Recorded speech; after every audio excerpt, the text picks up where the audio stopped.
आज हम लोग जो है इलेक्ट्रोस्टैटिक्स के लॉन्ग क्वेश्चन का सेकंड क्वेश्चन करने जा रहे हैं। तो चलिए देखते हैं हमारा इलेक्ट्रोस्टैटिक्स का लॉन्ग क्वेश्चन क्या है। तो क्वेश्चन है जो आपको बोर्ड पे लिखा हुआ है, calculate electric field at A point on perpendicular bisector axis of a dipole. यानी हमारे पास एक डाइपोल है और उस डाइपोल के परपेंडिकुलर बाइसेक्टर एक्सिस पर कोई पॉइंट लेना है और उस पॉइंट पे हमें इलेक्ट्रिक फील्ड का कैलकुलेशन करना है। तो चलिए आप इस क्वेश्चन को पढ़ लिए, अब हम इसको बनाते कैसे इसको देखिए। तो आप इसको उल्टा स्टार्ट कीजिए। सबसे पहले आपको क्या लेना है, एक डाइपोल लेना है।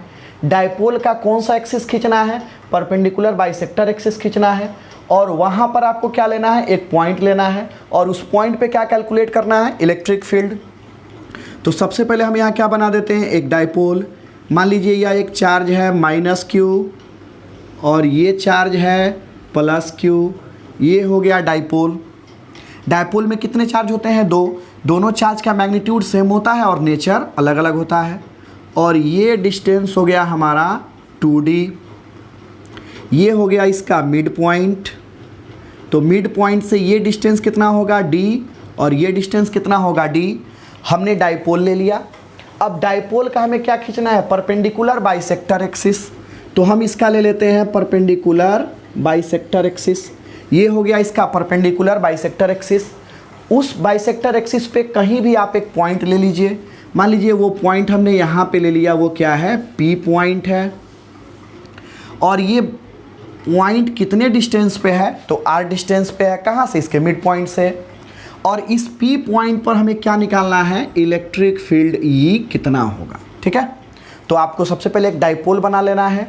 डाइपोल के लिए एक परपेंडिकुलर बाइसेक्टर एक्सिस खींच लेना है, उस पर एक पॉइंट ले लेना है और इस P पॉइंट पर हमें इलेक्ट्रिक फील्ड निकालना है। तो देखिए जैसा कि हम लोग पिछला कॉन्सेप्ट सीखे थे या जानते हैं, इस पॉइंट पर इसके कारण भी फील्ड होगा और इस चार्ज के कारण भी फील्ड होगा।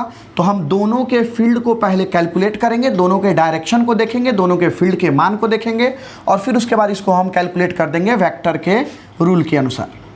तो सबसे पहले हम क्या करते हैं, इसको मिला देते हैं। यानी इस लाइन को हम सबसे पहले क्या किए, मिला दिए। फिर हम यहाँ से जो है इस लाइन को मिला दिए। अब देखिए यहाँ पर आपको कोई चार्ज नहीं दिया हुआ है, तो यहाँ पर हम क्या मान लेते हैं, एक टेस्ट चार्ज Q0।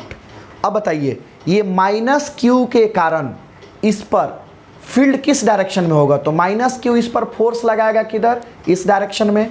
और चूंकि ये चार्ज प्लस है तो इसलिए इस पर फील्ड भी होगा इसी डायरेक्शन में। यानी ये हो गया हमारे इलेक्ट्रिक फील्ड का direction due to -q charge. और ये क्या है, +q। तो प्लस चार्ज प्लस पे फोर्स किधर लगाता है, रिपल्सन फोर्स इस डायरेक्शन में लगाएगा। और चूंकि ये प्लस चार्ज है तो इस पर फील्ड का डायरेक्शन भी यही हो जाएगा। यानी ये हो गया electric field due two plus charge. ठीक है, अब इस इलेक्ट्रिक फील्ड का वैल्यू कितना होगा, इस इलेक्ट्रिक फील्ड का वैल्यू कितना होगा, इसको हम लोग कैलकुलेट करते हैं। तो देखिए हमारे पास ये पॉइंट चार्ज है, अगर हमको ये डिस्टेंस पता होता तो इस पर जो फील्ड लग रहा है उसका हम कैलकुलेशन कर लेते। तो ये राइट एंगल ट्रायंगल है, ये एंगल कितना डिग्री होगा, 90 डिग्री। तो देखिए ये D है और ये क्या है, R है। तो ये डिस्टेंस कितना होगा, √d² प्लस r²। ये D है और ये R है, ये भी राइट एंगल ट्रायंगल है। तो ये भी डिस्टेंस कितना होगा, √d² प्लस r²। तो आप हमें बताइए एक पॉइंट चार्ज के कारण इतने डिस्टेंस पर जो पॉइंट है उसका फील्ड क्या होगा, तो हम फॉर्मूला जानते हैं, E = kq/r²। यानी एक पॉइंट चार्ज के कारण इलेक्ट्रिक फील्ड का फॉर्मूला आपको बताया गया है कि मान लीजिए एक पॉइंट चार्ज Q है और यहाँ से R डिस्टेंस में हमें इलेक्ट्रिक फील्ड चाहिए, तो इसका फॉर्मूला होता है kq/r²। तो यहाँ चार्ज क्या है, Q है और डिस्टेंस क्या है, √d² प्लस r² है और ये पॉइंट P है। तो चार्ज पता है, डिस्टेंस पता है, तो यहाँ का फील्ड हमें कैलकुलेट हो जाएगा। तो हम लोग सबसे पहले यहाँ लिखते हैं electric field due to -q charge at point P। यानी P बिंदु पर P बिंदु पर माइनस Q आवेश के कारण विद्युत क्षेत्र। तो ये कितना होगा, तो देखिए चार्ज कितना है Q और डिस्टेंस ये है, तो इसके लिए फॉर्मूला हम क्या जानते हैं, तो ये हो जाएगा E माइनस बराबर के क्यू अब बाई आर स्क्वायर होता है, लेकिन हमारा डिस्टेंस कितना है, तो डिस्टेंस है हमारा under root D square plus R square, तो हम इसका स्क्वायर कर दिए डिस्टेंस का स्क्वायर, तो ये हो जाएगा के क्यू बाई स्क्वायर से रूट हट जाएगा, ये हो जाएगा D square plus R square. हमने इलेक्ट्रिक फील्ड निकाल दिया इस पी पॉइंट पर, किसके कारण, माइनस क्यू चार्ज के कारण। अब हम कैलकुलेट करते हैं electric field due two plus Q charge at point P। अब थोड़ा इसको ध्यान से देखेंगे, क्योंकि जिसको ये समझ में नहीं आया होगा उसको ये कैलकुलेशन अगर समझ में आ गया तो फिर आपका दोनों पॉइंट क्लियर हो जाएगा। तो यहाँ पे चार्ज कितना है, Q है, और डिस्टेंस कितना है, Q चार्ज से जहाँ फील्ड निकालना है उसका डिस्टेंस कितना है, तो under root D square plus R square, तो इसमें भी वही formula K Q by R square. तो E प्लस जो है वो हमारा हो जाएगा के क्यू बाई फिर से वही distance D square plus R square का होल स्क्वायर, तो ये भी हो जाएगा हमारा के क्यू बाई स्क्वायर से रूट कैंसिल हो गया, तो ये हो जाएगा D square plus R square. अब चलिए अब आगे बढ़ते हैं। अब कह रहा है कि ये E प्लस वेक्टर का वैल्यू कितना आया, तो इतना आया, सॉरी ये आया, और E माइनस वेक्टर का वैल्यू कितना आया, इतना आया, और दोनों का वैल्यू क्या है, सेम है। अब हम इसको सॉल्व कैसे करेंगे, तो चूंकि देखिए वेक्टर में हमको पता है कि अगर ये दोनों सेम डायरेक्शन में होता तो हम इसको ऐड कर देते, अगर इस दोनों का डायरेक्शन अपोजिट होता तो हम इसको क्या कर देते, सब्ट्रैक्ट कर देते, लेकिन ना इस दोनों का डायरेक्शन सेम है और ना ही इसका डायरेक्शन अपोजिट है, तो इसको हम लोग अब रिजॉल्व करेंगे कंपोनेंट वेक्टर से। तो अगर मान लीजिए ये एंगल थीटा है तो ये एंगल भी हमारा कितना होगा, थीटा, क्योंकि ये दोनों साइड क्या है, सेम है, और ये दोनों साइड भी क्या है, सेम है, तो ये आपका थीटा है तो ये भी क्या होगा, थीटा होगा। अब इस E प्लस का दो कंपोनेंट होगा, E प्लस का दो कंपोनेंट कौन कौन सा होगा, तो एक ये कंपोनेंट होगा इसका और एक ये कंपोनेंट होगा। अब देखिए तो इस दोनों कंपोनेंट का हम वैल्यू कैसे देखते हैं, तो जिस कंपोनेंट के साथ एंगल होता है उसको हम कॉस थीटा में लेते हैं और जिसके साथ एंगल नहीं होता है उसको साइन थीटा में लेते हैं। तो ये एंगल हमारा थीटा है, तो अगर इसको हम थोड़ा सा अगर पीछे की तरफ बढ़ा दें तो देखिए अल्टरनेट एंगल से ये भी कितना हो जाएगा, थीटा हो जाएगा। ये दोनों एंगल अल्टरनेट एंगल से क्या हो गया, थीटा हो गया, और ये थीटा हो गया तो फिर वर्टिकली अपोजिट एंगल से ये भी आपका कितना हो जाएगा, थीटा हो जाएगा। यानी ये कंपोनेंट इस कंपोनेंट के साथ एंगल है तो इसको कॉस थीटा में, और ये किसका कंपोनेंट है, E प्लस का, और E प्लस का हम वैल्यू कितना निकाले हैं, K Q by D square plus R square, तो ये कंपोनेंट हो जाएगा K Q by D square plus R square और कॉस थीटा, क्योंकि इस कंपोनेंट के साथ एंगल बना है। अब यहाँ आइए तो ये कंपोनेंट क्या हो जाएगा, तो ये हो जाएगा K Q by D square plus R square sine theta. ठीक है, हमने इसका दोनों कंपोनेंट रिजॉल्व कर दिया। अब हम ये जो E माइनस वेक्टर है इसका हम दोनों यानी माइनस क्यू चार्ज के कारण जो इलेक्ट्रिक फील्ड आया है, अब इसका कंपोनेंट रिजॉल्व करते हैं। तो इसका भी दो कंपोनेंट होगा, एक कंपोनेंट कौन सा होगा, तो इसका एक कंपोनेंट इस डायरेक्शन में होगा और एक कंपोनेंट इसी डायरेक्शन में होगा। इसका दो कंपोनेंट, एक ये और एक ये। अब हमें देखना है कि इसका एंगल किस कंपोनेंट के साथ बन रहा है, तो ये एंगल हमारा थीटा है, तो वर्टिकली अपोजिट एंगल से ये कितना होगा, थीटा होगा। यानी इस कंपोनेंट के साथ एंगल बन रहा है तो इसको कॉस में लिखेंगे और इसको साइन में लिखेंगे। तो E माइनस का वैल्यू हमें कितना आया है, K Q by D square plus R square, तो ये कंपोनेंट क्या लिखाएगा, K Q by D square plus R square cos theta, और ये कंपोनेंट कितना लिखाएगा, तो ये लिखाएगा K Q by D square plus R square sine theta. अब एक चीज़ यहाँ पे ध्यान देंगे, कह रहा है कि ये जो कंपोनेंट है ये और इसका ये कंपोनेंट दोनों का डायरेक्शन क्या है, अपोजिट है। और देखिए दोनों का मैग्नीट्यूड क्या है, सेम है। यानी हम ऐसे कह सकते हैं कि E प्लस का y कंपोनेंट और E माइनस का y कंपोनेंट का डायरेक्शन अपोजिट है और मैग्नीट्यूड सेम है, तो वह क्या हो जाएगा, कैंसिल हो जाएगा। यानी हेयर यहाँ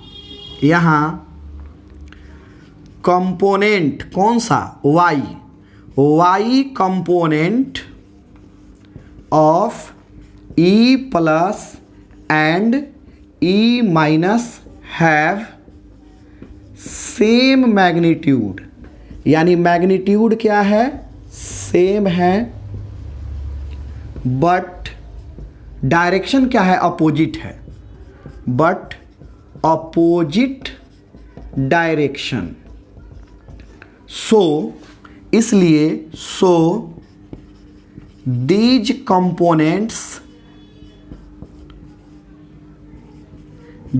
कंपोनेंट्स आर कैंसिल आउट।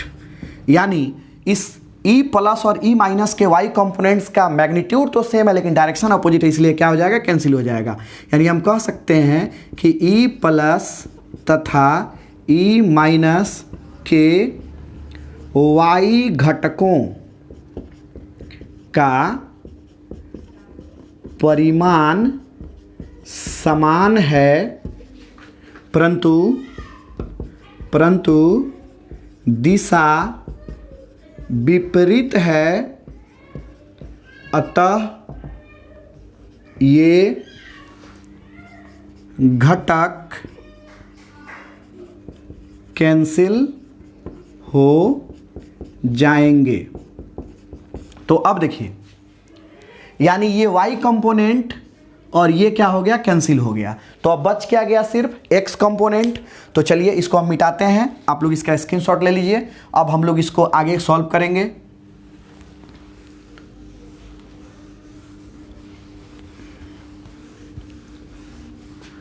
तो समझिए, इस E प्लस का, यानी E प्लस किधर है, ये है, इसका y कंपोनेंट और E माइनस का y कंपोनेंट दोनों का वैल्यू क्या है, सेम है, डायरेक्शन अपोजिट है, इसलिए कैंसिल हो गया। तो बच कौन गया, सिर्फ x कंपोनेंट।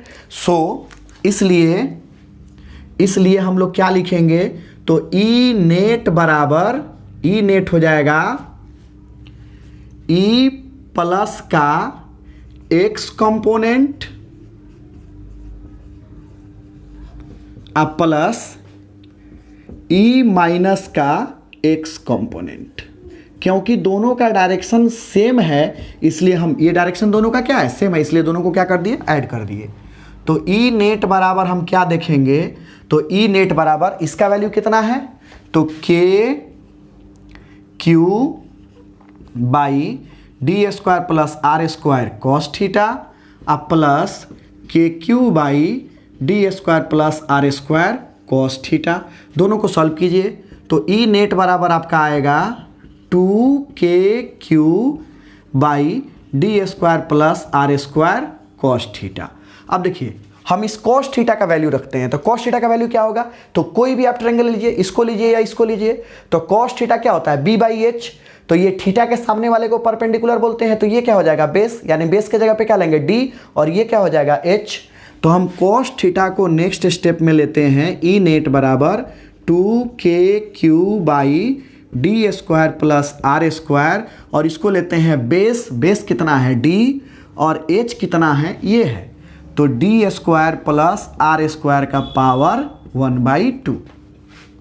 अब हम यहाँ लिख सकते हैं E नेट बराबर, अब देखिए इसको हम ऐड कर देते हैं तो ये हो जाएगा 2KQD बाई इसका पावर 1/2 है, इसका पावर 1 है, तो ये क्या हो जाएगा D square plus R square का पावर 3/2। अब चलिए इसको आगे आप सॉल्व करते हैं।